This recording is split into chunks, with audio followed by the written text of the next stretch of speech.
Good morning everyone. Here we will be discussing about mental health and hygiene.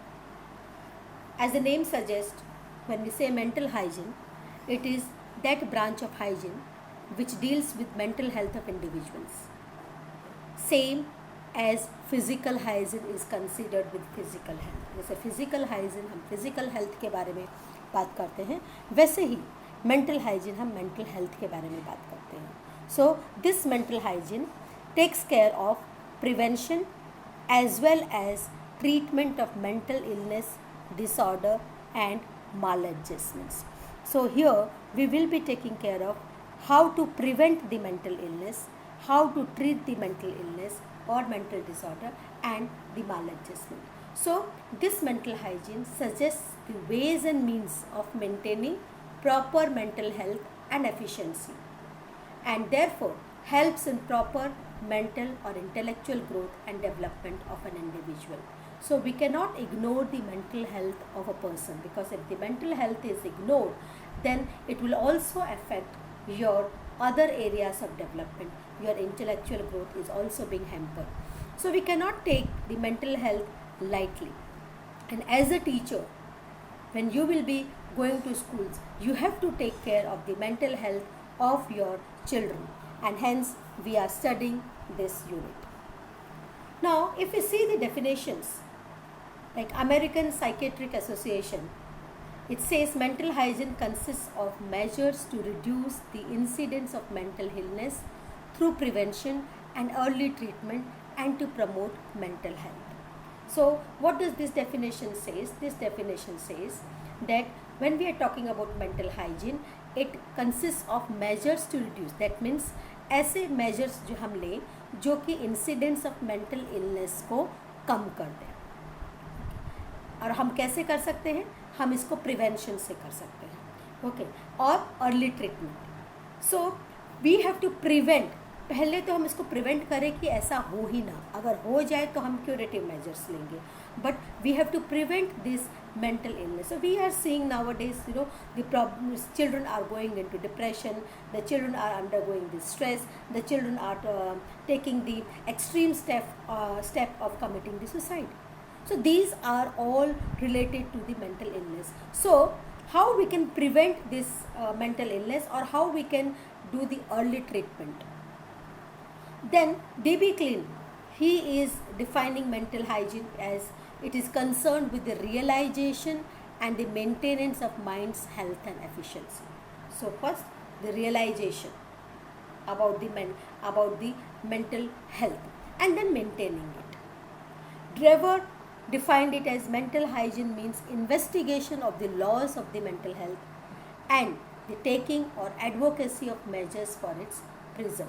So first is finding out what are the principles of mental health, what are the important laws of mental health, and then how we can advocate the measures for preservation, how we can preserve this mental health. Crow again gave one more definition, and he says mental hygiene is a science that deals with human welfare and pervades all friends of human relationship, all fields of human relationship. Okay, so now he is saying that it is a science which deals with human welfare, and because this mental health is pervading in all the fields of human relationship. So your social relationship, your intellectual relationship, everything is dependent upon your mental hygiene. So as conceived today, we can see, when we are seeing all these definitions, we can define mental hygiene as prevention of mental illness, preservation of mental health and cure of mental illness. So there are three important components in the entire mental hygiene, and that is prevention of mental illness. How we can prevent that nobody falls mentally ill. How we can preserve the mental health. So if you have sustained a good mental health, how you can preserve it for a longer time. And the cure of mental illness. If someone is mentally ill, then how we can cure the mental illness. So these are the three important components of mental hygiene. So from this definition we can conclude that mental hygiene is a science that attempts to develop and apply principles and techniques for the preservation and promotion of mental health, as well as for the prevention of mental disorders, diseases, and other abnormalities, ultimately leading to an adequate adjustment and balanced development of one's personality. So the entire focus of mental hygiene is to develop a balanced personality. So we are saying that here we are making an attempt to develop and apply principles which are related to the prevention, preservation, and curation of mental illness. So we have to prevent the mental disorders. We have to prevent the diseases and other abnormalities, because this may lead to non-adjustment. The person may not be able to adjust appropriately if he is mentally ill. So the aims and purpose of mental hygiene, or the important aspects of mental hygiene, are preventive, preservative, and curative. So let us see them one by one. The first one is preventive. So when we are talking about preventive, means this is suggesting preventive measures to save us from the dreadful clutches of conditions and situations that lead to mental illness, maladjustment, or disorders. So here we are taking the measures well in advance.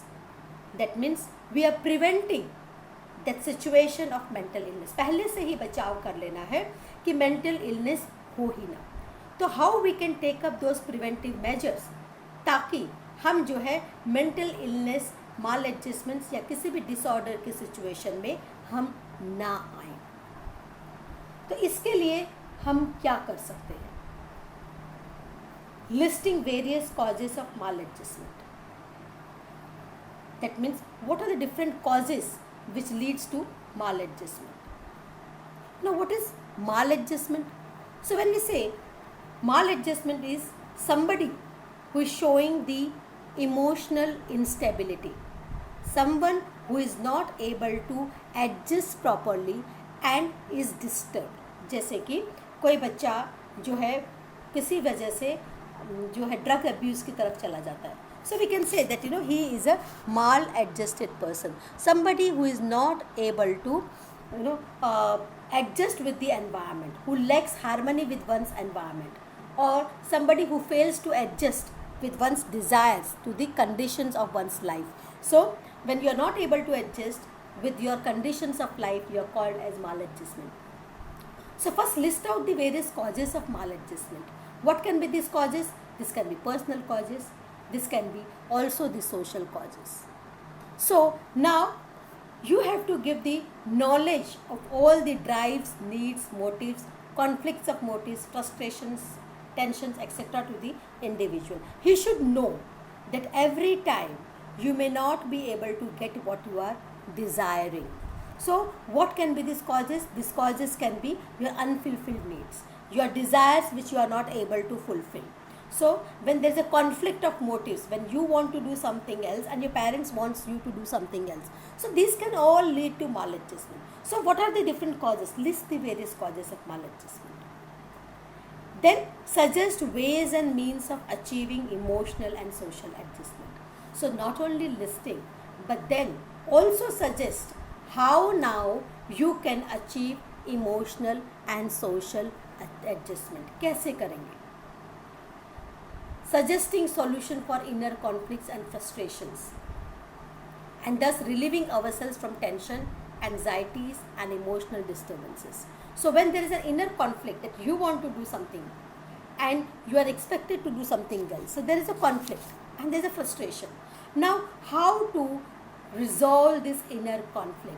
What are the different ways, what are the different solutions which can relieve you from these tensions, anxieties, and emotional disturbances? So this is what we need to do. So in the preventive step, you are listing the various causes of maladjustment, you are suggesting the ways and means to achieve emotional and social adjustment, and then you are suggesting the solution, how to resolve the conflict with your inner self.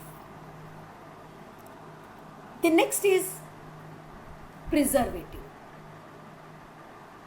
Relates itself with all the possible measures of means preserving for and promoting mental health. Now, how I can preserve my mental health? If I have achieved a mental health, I have come to this level after prevention, then how can I maintain this mental health? So here, mental hygiene aims at finding the ways and means for developing total potential of an individual. How I can develop my total potential? We have seen ZPD, how your potentialities can be achieved. How you can attain emotional maturity and stability. How one can achieve the personal and social security. How you can develop healthy human relationships or group interactions, and helping an individual in acquiring sound body and normal mental health. So to preserve this, we should make the child understand or help him in developing his potential. Give him some kind of scope where he can develop his total potentialities. Give him some task so that he can stretch his potentialities and work toward the fulfillment of his potentialities. Help him in attaining emotional maturity. That means when something wrong happens with him, कुछ गलत हो गया या वो fail हो गया, तो he should be able to, deal with these kind of situations. He should not go and commit a suicide. He should attain that kind of emotional maturity that yes, in the life, things do not happen the way you want them to happen. Having the personal and social security. Like I should not feel that, oh, that person is good, has achieved. We should see what are his potentialities, what are my potentialities. So what he has achieved, I may not be able to achieve them because I have some different types of attitudes and aptitudes. And how develop the good relationship. So if you have more good relationship, if you have good group interaction, then you will be able to preserve your mental health. So this is the second stage wherein we are preserving the mental health of an individual. The next is curative. So this is related with the treatment and curative measures. So you tried a lot to prevent, to preserve, but somehow you are not able to do it and the child is mentally ill now. So these type of children needs the curative measures. So till now we were saying about not to come to this stage. How we can stop this curative stage? By taking the preventive measures and by taking the preservative measures. But suppose if the person falls mentally ill, then you need to cure it. You cannot leave it. आपकी class के अंदर कोई mentally ill child है तो हम क्या करते हैं, हम इसको ignore कर देते हैं. We do not take care of him. He is behaving rowdy. So हम लोग parents को बुला के और छुट्टी करते हैं कि अपने बेटे को लेके जाओ. So this is not the way. We have to help him to cure that. So here you have to furnish necessary knowledge regarding types of mental illness, disorders and diseases. बताइए कि ये different types of mental illness होते हैं. कई बार जब हम बात करते हैं, the parents do not take it seriously और उनको लगता है कि ये मेरे बच्चे को पागल बोल रहे हैं. हम बच्चे को पागल नहीं बोल रहे. Okay, mental illness does not mean that he is insane. There we should accept this. Anybody can fall mentally ill. So this today we do not have acceptance towards this kind of mental illness diseases. So give them necessary information, knowledge regarding the types of mental illness, what are the different types of disorders and diseases. Then suggest them various forms of therapy. So we may not be knowing, but through the help of the psychologist, we have to suggest them certain therapy because most of the mental illness issues can be resolved through therapy. So how this mental disorder or mental illness can be cured with the help of therapy or with the help of treatment. So that should be informed to the student and the parents. Suggesting means for the rehabilitation and readjustment of the maladjusted. So if the child is maladjusted, okay, if the child is not proper, suppose if he is into drug abuse and suppose if he is mentally disturbed and he is disturbing everybody, or he has a habit of disturbing people, then he may also need a rehabilitation and he needs to be readjusted. So we need to suggest how the rehabilitation or readjustment can be helped. So this can also be suggested to the mentally disturbed and mentally ill purpose. So if we see the three steps, that is the preventive, the preservative and the curative, these are the three important components of mental hygiene. So ultimately, mental hygiene, as Schaffer and Chopin has put it, is to assist every individual in the attainment of fuller, happier, more harmonious and more effective existence. So whatever we are doing, that is the aim of mental hygiene, is only to attain the fuller, happier, harmonious and more effective existence of an individual. So in this video we discussed about the concept of mental hygiene and the three important components of mental hygiene. Thank you.